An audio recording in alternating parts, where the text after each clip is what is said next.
মধ্যপ্রাচ্যের আকাশে যেন পাল্টে গেছে নিয়ম। যেখানে আগে আকাশ মানেই ছিল যুক্তরাষ্ট্র কিংবা ইসরায়েলের দখল, সেই আকাশে আজ রক্ষাবর্ম তুলে দাঁড়িয়েছে এক দরিদ্র দেশ ইয়েমেন। হ্যাঁ, ঠিকই শুনেছেন, যুদ্ধবিধ্বস্ত অবরুদ্ধ ইয়েমেন এখন নিজেদের তৈরি আকাশ প্রতিরক্ষা দিয়ে ইসরায়েলের যুদ্ধবিমানকে বাধ্য করেছে পিছু হটতে। আর এই ঘটনাই এখন পশ্চিমা সামরিক বিশ্লেষকদের কাছে এক অবিশ্বাস্য চমক।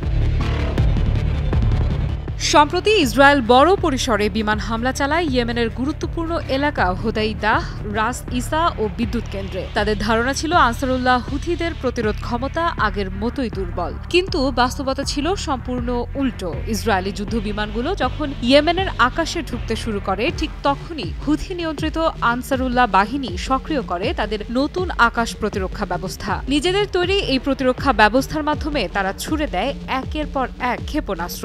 ইসরায়েলি বিমানগুলো বাধ্য হয় আকাশ সীমা ছেড়ে পালাতে। ইয়েমেনের ইসলামী প্রতিরোধ আন্দোলনের সামরিক মুখপাত্র ইয়াহিয়া সারি জানিয়ে দিয়েছেন, আমরা আমাদের তৈরি প্রতিরক্ষা দিয়ে ইসরায়েলের যুদ্ধ বিমানকে বাধা দিয়েছি। তারা আমাদের আকাশ সীমা ভেদ করতে পারেনি।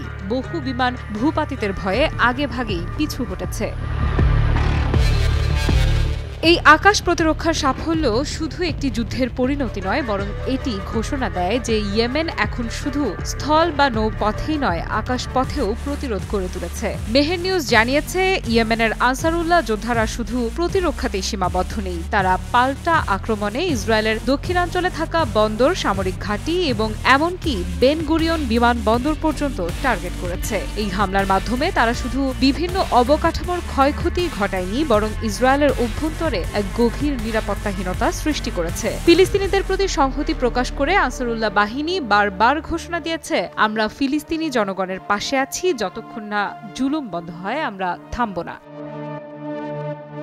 ইসরায়েলি গোয়েন্দা সংস্থাগুলো অবাক হয়ে লক্ষ্য করছে কিভাবে অবরোধে থাকা ইয়েমেন এত দ্রুত নিজেদের প্রতিরক্ষা ও হামলা সক্ষমতা উন্নত করল। এমনকি অনেক পর্যবেক্ষক বলছেন, ইয়েমেন এখন ইরানের সাহায্যে এক ধরনের আঞ্চলিক প্রতিরোধ ফ্রন্টে পরিণত হয়েছে, যারা ইসরায়েলের জন্য এক নতুন দুঃস্বপ্ন।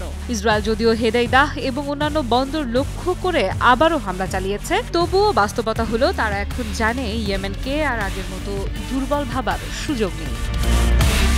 আফরিদা ইফরাত, নিউজ 24।